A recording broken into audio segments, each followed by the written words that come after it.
The Porsche Macan is a hot seller and a bastion of hope for Porsche, as nearly 80% of Macan customers are new to the brand and likely to stick around and buy something else from Porsche in the future. To keep that kind of success and gateway to its pricier models going, the German automaker has repackaged its hot little compact luxury SUV into something all new and all electric with the 2025 Porsche Macan EV. It grows a little bit over the standard gas model, but its performance gains and technology overhaul should propel it far into a successful future, and more expensive price point. Here's what we know so far about the two launch models of the upcoming Macan EV ahead of its full reveal in January 2024. Macan EV design. Nobody outside of Porsche has seen the final all-electric Macan exterior design overhaul yet, despite us being flown out to Leipzig to talk all about it. Expect to see the full thing by the end of January, when it should be revealed in its two launch trims, a lower standard performance model paired with a high-performance variant. All Macan EVs should come with AC charging ports on both sides of the vehicle for convenience, with a DC port limited to just one side depending on market. It's expected to be available with 20 to 22-inch wheels across two available powertrains, including a 22-inch lightweight forged wheel option. The performance model we were given a lap in was riding on 255 45ths R21 front and 295 40ths R21 rear tires. It will be bigger than the current gas-powered Macan compact luxury SUV but still be classified as compact, with a stretched wheelbase, now 113.8 inches versus the standard Macan's 110 inches. As a benefit of the all-electric shared PPE vehicle platform the Macan EV is based on. The EV is also about 2 inches longer now overall. An interior image embedded further down in this article also seemingly reveals the new Turbo Night style grey badging Porsche previously announced would be an exclusive option for turbo trim models, which would strongly suggest that the new Macan EV will launch with a turbo trim variant, so we'll now run with the assumption that will be the higher performance model to start. If you're curious, the Macan EV battery carries a rich 8-to-1 mixture of nickel, cobalt and manganese in its 12-module, 180 prismatic cell, gross 100 kWh pack, which should promise 30% greater energy density than, we'd guess, the Taycan setup.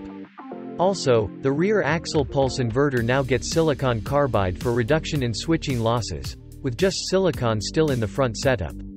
The battery packs can also now be easily repaired with their modular setup, designed in a way for each of the 12 modules to be individually removed and repaired or replaced should any issues arise.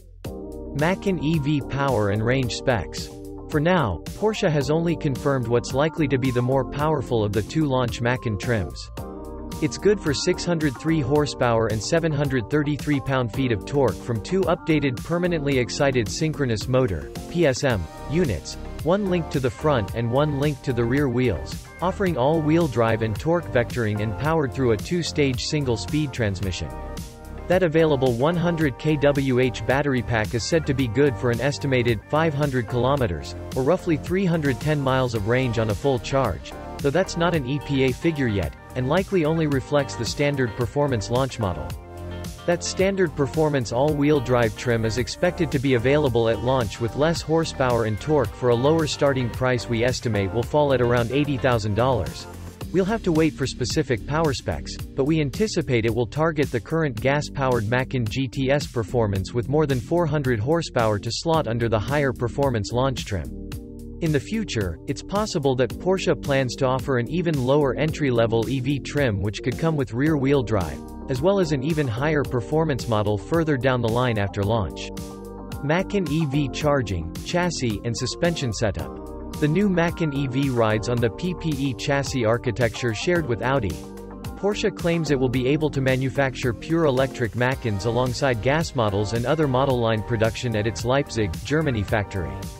A double wishbone axle suspension setup supports the front and is configured around the front motor drive unit, with a multi-link axle at the rear. A coil spring suspension setup is offered from the factory in some markets, which is available with an available Porsche Active Suspension Management (PASM) upgrade that features new 2-valve shock absorbers with greater damper characteristics spread and more tuning fidelity for the driver between sport and comfort settings. It's expected that all US Macan EVs will get air suspension setups, however. The PASM system is also available with the Macan EV's available air suspension setup with the same trick damper adjustment, though these models can also raise or lower the body for easier entry or at high speeds for improved aerodynamics, from -30 mm to +40 mm from base height. The suspension settings should offer normal, sport, sport plus, and off-road modes. Macan EV models equipped with the performance rear axle setup, likely dubbed the Turbo, at launch, will get a slightly rear-biased 48-52 weight balance, with the rear electric drive unit fastened directly to the structure at 4 points for improved chassis stiffness and noise and vibration management. An electronically controlled differential lock on the rear axle is also standard on these models as part of the Porsche Torque Vectoring Plus system. Rear axle steering will also be available on turbo models for improved handling and turning radius, with a 15% more direct steering ratio to the front axle. Similar to the Porsche Taycan EV, the new Macan EV will use an 800-volt system, now with a charging capacity of up to 270 kilowatts to shoot from 10 to 80% state of charge for the battery in less than 22 minutes. Any 400-volt charging kiosks will also be able to enable bank charging of the battery pack, which essentially splits the 800-volt battery into two separate units, which are then aligned, each with a nominal 400 volts, that can be charged in parallel at up to 150 kilowatts through a single cord.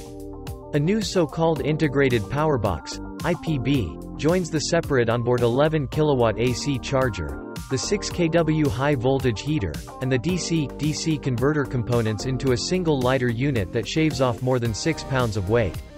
Macan EV interior and technology.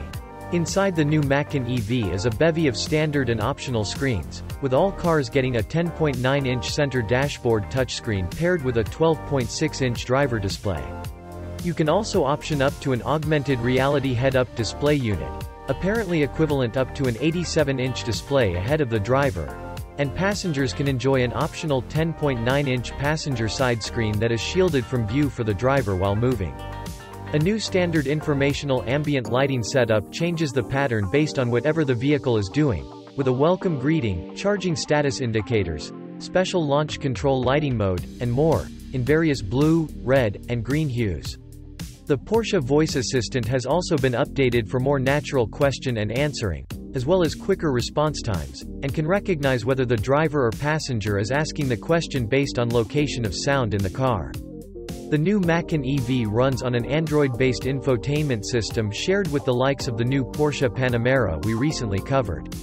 That means you now get access to familiar and popular digital applications like Spotify, Zoom, YouTube, and TikTok on the center and passenger screens, with limited functionality depending on if the car is driving or not, of course.